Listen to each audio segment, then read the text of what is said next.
MTV news Kannada ವಾಹಿನಿಗೆ ಸ್ವಾಗತ.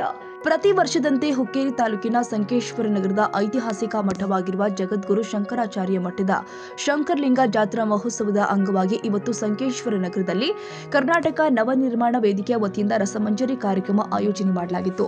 ಕಾರ್ಯಕ್ರಮದ ಪ್ರಾರಂಭದಲ್ಲಿ ನಾಡಗೀತೆ ಮತ್ತು ರೈತಗೀತೆ ಹಾಡಿ ದೀಪ ಪ್ರಜ್ವಲನೆ ಮಾಡುವುದರ ಮೂಲಕ ಕಾರ್ಯಕ್ರಮಕ್ಕೆ ಗಣ್ಯರಿಂದ ಚಾಲನೆ ಕೊಡಲಾಗಿದೆ. ಕಾರ್ಯಕ್ರಮದಲ್ಲಿ ವಿಶೇಷವಾಗಿ ಹೇಳುವುದಾದರೆ ಸಾಧನೆ ಮಾಡಿದ ವ್ಯಕ್ತಿಗಳಿಗೆ ಸತ್ಕಾರ ಮಾಡಲಾಗಿದೆ. ಬಳಿಕ ವೇದಿಕೆ ಮೇಲೆ ಇರುವ ಗಣ್ಯರಿಗೆ ಕರ್ನಾಟಕ ನವನಿರ್ಮಾಣ ವೇದಿಕೆ ವತಿಯಿಂದ ಸತ್ಕಾರ ಮಾಡಲಾಗಿದೆ ಮತ್ತು ಕರ್ನಾಟಕ ರಾಜ್ಯ ರೈತ ಸಂಘ ಹಾಗೂ ಹಸಿರು ಸೇನೆಯ ಸಂಕೇಶ್ವರ ಘಟಕದ ಅಧ್ಯಕ್ಷ ಸುಧೀರ ಪಾಟೀಲ ಅವರಿಂದ ರೈತ ಸಂಘದ ರಾಜ್ಯಾಧ್ಯಕ್ಷ ಚುನ್ನಪ್ಪ ಪೂಜಾರಿ ಅವರಿಗೆ ವಿಶೇಷ ಸತ್ಕಾರ ಮಾಡಲಾಗಿದೆ. ಈ ವೇಳೆ ವೇದಿಕೆ ಮೇಲೆ ಕರ್ನಾಟಕ ನವನಿರ್ಮಾಣ ವೇದಿಕೆಯ ರಾಜ್ಯಾಧ್ಯಕ್ಷ ಈರಪ್ಪ ಎಮ್ಮಿ, ಅಕ್ಷಯ ಎಮ್ಮಿ, ರೈತ ಸಂಘದ ರಾಜ್ಯಾಧ್ಯಕ್ಷ ಚುನ್ನಪ್ಪ ಪೂಜಾರಿ, ತಾಲೂಕು ಅಧ್ಯಕ್ಷ ಸಂಜು ಹಾವಣ್ಣವರ, ನಂದು ಮೂಡಶಿ, ಸಂತೋಷ್ ಮೂಡಶಿ, ದಿಲೀಪ ಹೊಸ್ಮನಿ, ಮಹೇಶ ಹಟ್ಟಿಹೊಳಿ, ಸಚಿನ ಭೋಪಳೆ, ರೋಹನ ನೇಸರಿ, ಭೀಮಶಿ ಹಿರೇಕೋಡಿ, ರೇಖಾ ಚಿಕ್ಕೋಡಿ ಸೇರಿ ಕರ್ನಾಟಕ ನವನಿರ್ಮಾಣ ವೇದಿಕೆ ಅಕ್ಷಯ ಮರಡಿ, ನಾಗರಾಜ ನೇಸರಿ, ಶಿವಾನಂದ ಸಮ್ಮಕ್ಕನವರ ಸೇರಿ ಎಲ್ಲ ಕಾರ್ಯಕರ್ತರು ಹಾಗೂ ಸಮಾಜದ ಬಾಂಧವರು ಉಪಸ್ಥಿತರಿದ್ದರು. ಇನ್ನು ಕಾರ್ಯಕ್ರಮ ಉದ್ದೇಶಿಸಿ ಚುನ್ನಪ್ಪ ಪೂಜಾರಿ ಏನೆಲ್ಲ ಮಾತನಾಡಿದ್ದಾರೆ ತೋರಿಸ್ತೀವಿ ನೋಡಿ. ದೊಡ್ಡ ಪ್ರಮಾಣದಾಗ ಬೆಳಿಬೇಕಾಗಿದೆ. ಅದಕ್ಕೆ ನಾವೆಲ್ಲರೂ ಕೂಡ ಒಕ್ಕಟ್ಟಾಗಿ ಈ ಹುಕ್ಕೇರಿ ತಾಲೂಕನ್ನು ಬೆಳೆಸಬೇಕಾಗಿದೆ. ಯಾಕಪ್ಪ ಅಂದ್ರೆ ವಿಶೇಷವಾಗಿ ಹೇಳಬೇಕಪ್ಪ ಅಂತಂದ್ರೆ ಹುಕ್ಕೇರಿ ತಾಲೂಕ 2 ಡ್ಯಾಮ್ಗಳನ್ನ ಇವತ್ತು ನಿರ್ಮಾಣ ಮಾಡಿರ್ತಕ್ಕಂಥ ತಾಲೂಕು. ಇದರಿಂದ ಸುಮಾರು 2 ಜಿಲ್ಲೆಗೆ ನೀರು ಹೋಗ್ತದೆ. ಬೆಳಗಾವಿ, ಬಾಗಲಕೋಟೆ ಈ ಎಲ್ಲ ಭಾಗದ ಜನರಿಗೆ ನೀರು ಹೋಗ್ತೈತಿ.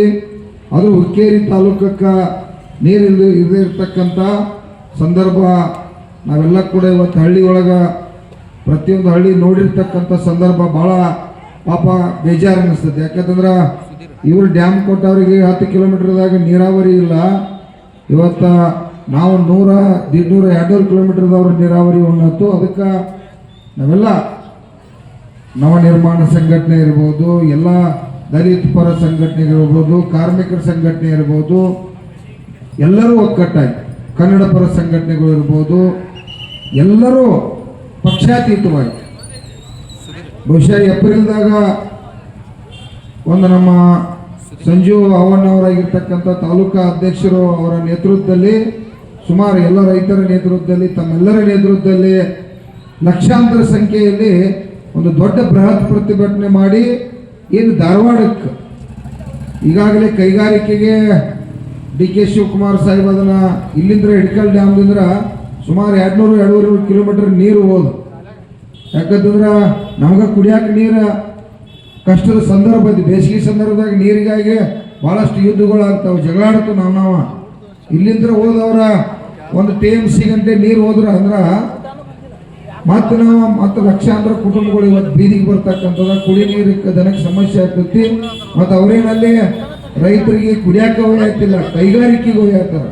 ಅದನ್ನು ಸಂಪೂರ್ಣ ಏನು ಧಾರವಾಡ ಹೋಗ್ತಕ್ಕಂಥ ನೀರನ್ನು ಬಂದ್ ಮಾಡಿ ಆ ನೀರ ಆ ವೆಚ್ಚ ಕೂಡ ಸಾವಿರಾರು ಕೋಟಿ ರೂಪಾಯಿ ಏನಾದರೂ ಈ ಹುಕ್ಕೇರಿ ತಾಲೂಕು ಖರ್ಚು ಮಾಡಿರಪ್ಪ ಅಂದ್ರೆ ಸಂಪೂರ್ಣ ನೀರಾವರಿ ಆಗಲಿಕ್ಕೆ ಸಾಧ್ಯ.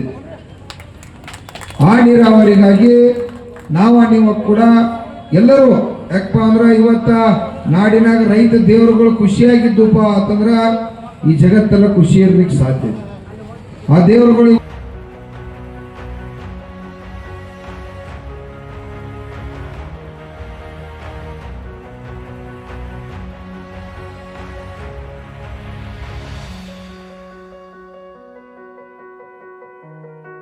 ತಾಜಾ ಸುದ್ದಿಗಾಗಿ ಎಂಟಿವಿ ನ್ಯೂಸ್ 24x7ಗೆ ಸಬ್ಸ್ಕ್ರೈಬ್ ಮಾಡಿ ಮತ್ತು ಬೆಲ್ ಐಕಾನ್ ಅನ್ನು ಒತ್ತಿ. ತಪ್ಪದೇ ಲಿಂಕ್ ಶೇರ್ ಮಾಡಿ.